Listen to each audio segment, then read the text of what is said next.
Halo, selamat pagi dan salam sejahtera bagi kita semua. Salam Pramuka. Kembali lagi bersama saya Kadek Warti dengan NIM 2020143556 kelas 4N Program Studi Pendidikan Guru Sekolah Dasar Fakultas Keguruan dan Ilmu Pendidikan Universitas PGRI Palembang. Pada kesempatan kali ini saya akan menyampaikan materi mengenai teknik dan keterampilan kepramukaan guna memenuhi tugas mata kuliah kepramukaan dengan dosen pengampu Bapak Dr. Haji Hendra Wijaya Sarjana Agama Magister Pendidikan Islam yang sangat saya hormati. Teknik kepramukaan atau biasa disebut dengan tekpram, yaitu bermacam pengetahuan teknik kepramukaan sebagai keterampilan dan kecakapan yang dimiliki oleh seorang anggota gerak pramuka. Materi teknik kepramukaan adalah materi-materi yang berupa keterampilan dasar yang menjadi bagian dari sistem pendidikan kepramukaan, yang meliputi simpul, ikatan dalam tali temali, cara membuat tandu darurat pramuka, sandi, jenis, pasak dan cara memasangnya, menaksir tinggi dengan perbandingan segitiga, menaksir lebar dengan perbandingan segitiga, menaksir kecepatan arus sungai, cara cepat membaca Morse, semapur, 16 arah mata angin, dan kompas. Jenis, bagian dan fungsi kompas, peta lapangan, panorama, peta pita, tanda medan, dan baris berbaris. Keterampilan kepramukaan. Keterampilan kepramukaan merupakan kebutuhan yang harus dimiliki oleh peserta didik. Masyarakat berasumsi bahwa setiap anggota pramuka pasti memiliki pengetahuan, keterampilan yang dapat dipergunakan sebagai bekal mengatasi segala permasalahan dalam hidupnya sehari-hari. Untuk dapat memenuhi kebutuhan tersebut, pembina pramuka dituntut memiliki seperangkat pengetahuan keterampilan kepramukaan yang dapat diterapkan kepada peserta didik.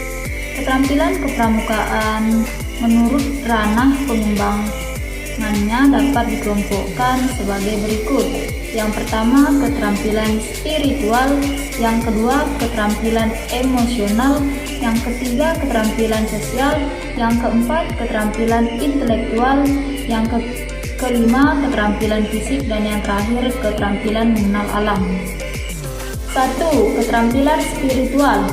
Keterampilan spiritual adalah keterampilan yang membentuk sikap dan perilaku pramuka dalam kesehariannya yang mencerminkan perwujudan dari pengamalan aturan atau hukum agama yang dianutnya, pengamalan prinsip dasar kepramukaan, pengamalan kode kehormatan pramuka, dan pengamalan Pancasila.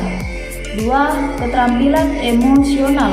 Keterampilan emosional adalah keterampilan atau kecerdasan menata hati, menata emosi sehingga yang bersangkutan menjadi pramuka yang cermat dalam menghadapi masalah, bijak dalam mengambil keputusan, sabar, tidak tergesa-gesa dalam menentukan sikap, menghormati lawan bicaranya, sopan, santun dalam berbicara dan bertindak, hormat kepada orang tua dan orang yang lebih tua. 3. Keterampilan sosial. Keterampilan sosial adalah keterampilan dalam bergaul atau berinteraksi dengan orang lain dalam pergaulan tersebut. Diharapkan seorang anggota pramuka dapat A. Belajar dari orang lain, B. Mengubah perilaku dari yang tidak baik menjadi perilaku yang baik, C. Mempengaruhi orang lain sehingga orang lain menjadi baik, D. Belajar memimpin dan dipimpin, E. Keterampilan memberikan pertolongan pada orang lain, yang diantaranya yaitu pertolongan pertama pada kecelakaan, meliputi keterampilan kesehatan lapangan, keterampilan dapur umum, keterampilan evakuasi, keterampilan penyelamatan. F. Keterampilan tentang kesehatan lingkungan yang meliputi perilaku hidup bersih dan sehat di keluarga, perilaku hidup bersih dan sehat di lingkungan sekolah, perilaku hidup bersih dan sehat di tempat umum, perilaku hidup bersih dan sehat di tempat kerja, serta perilaku hidup bersih dan sehat di institusi kesehatan. G. Keterampilan tentang pengamanan masyarakat yang meliputi keterampilan tentang tempat kejadian perkara atau TKP, keterampilan pemadam kebakaran, keterampilan konservasi air, keterampilan pengamanan hutan, keterampilan lalu lintas, dan keterampilan melindungi diri. 4. Keterampilan intelektual. Keterampilan intelektual adalah keterampilan kecerdasan otak yang dapat dilatih lewat A. Permainan tim, B. Berbagai permainan untuk memecahkan masalah, misalnya seperti jigsaw, segi 4 atau 3 berantakan, Nusantara -1, penyelamatan presiden. C. Perpaduan dengan keterampilan fisik dapat dilakukan melalui tali kemari, misalnya dengan membuat bokle, anyaman ketupat, simpul anyam. 5. Keterampilan fisik. Keterampilan fisik adalah keterampilan yang secara fisik menjadi kebutuhan peserta didik sebagai bekal mengatasi tantangan dan rintangan. Keterampilan fisik yang hendaknya diberikan kepada pramuka adalah A. Tali temali, yang diantaranya yang pertama simpul.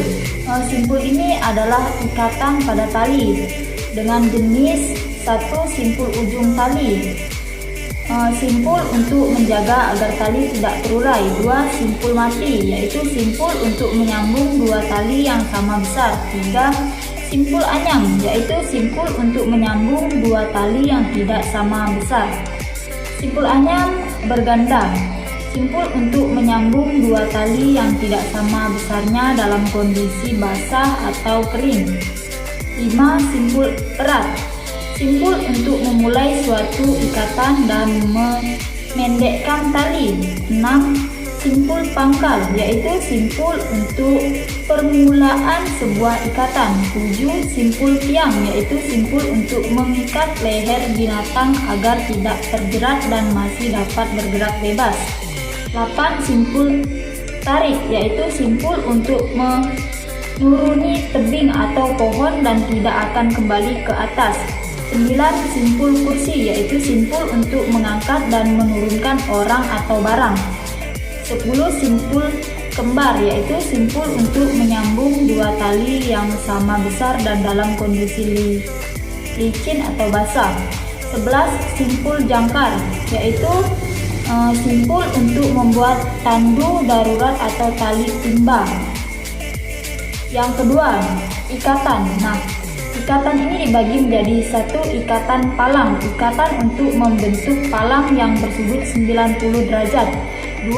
Ikatan silang, ikatan untuk membentuk tongkat bersilang dan talinya membentuk diagonal. B. Memahami peta, kompas dan cara penggunaannya. 1. Membaca peta topografi. 2. Membuat peta pita.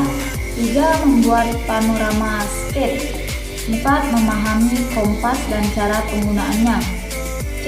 Isyarat dan sandi. Yang pertama, membaca dan mengirim isyarat dengan semapur. Yang kedua, membaca dan mengirim isyarat dengan Morse dengan menggunakan fluid, bendera, senter, pesawat telegraf. 3. Memecahkan atau membaca macam-macam sandi. Kita harus menemukan dan memahami terlebih dahulu apa yang menjadi kunci sandi yang ada. D. Menaksir. 1. Menaksir tinggi. 2. Menaksir lebar sungai. 3. Menaksir arus sungai. 4. Menaksir berat. 6. Keterampilan mengenal alam. Yang pertama, kabut. 1. Kabut tipis dan merata pertanda cuaca baik. 2. Terang benderang di pagi hari pertanda cuaca buruk. 3. Kabut di gunung-gunung pertanda akan turun hujan. 4. Udara sejuk dan berembun di pagi hari pertanda akan turun hujan di siang hari. Yang kedua, matahari. 1. Matahari terbit berwarna kemerah-merahan dan diliputi garis-garis awan hitam pertanda akan ada hujan. 2.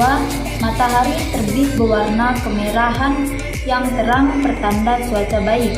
3. Matahari terbit kemerahan dan dicampuri garis-garis awan kekuning-kuningan pertanda akan hujan lebat. 4. Matahari terbenam dengan warna kekuning-kuningan pertanda akan ada hujan. 5. Warna merah pada saat matahari terbenam pertanda akan terjadi angin yang cukup kencang. 3. Binatang. 1. Semut akan tetap berada di liangnya bila cuaca akan buruk, tetapi akan keluar dari liangnya dan berjalan mondar-mandir bila cuaca akan tetap baik. 2. Ayam. Ayam akan tetap berjalan-jalan dan membiarkan dirinya kehujanan, menandakan bahwa hujan tidak akan berlangsung lama, tetapi bila ayam tersebut berteduh saat hujan turun pertanda bahwa hujan akan berlangsung lama. 3. Lalat. Lalat akan tetap hinggap di tembok apabila akan turun hujan dan akan berterbangan bila cuaca cerah. 4. Cacing. Cacing pada malam hari menimbun tanah berbutir-butir di kebun pertanda akan datang hujan, dan bila cacing keluar dari liangnya menandakan hujan akan turun lama. 5. Tanda-tanda cuaca akan buruk antara lain. Kucing duduk dengan membelakangi api sambil mengusap-usap kepalanya dengan kaki depannya yang dibasahi dengan mulutnya. Burung membasahi bulunya dengan paruhnya. Burung-burung laut berterbangan menuju daratan.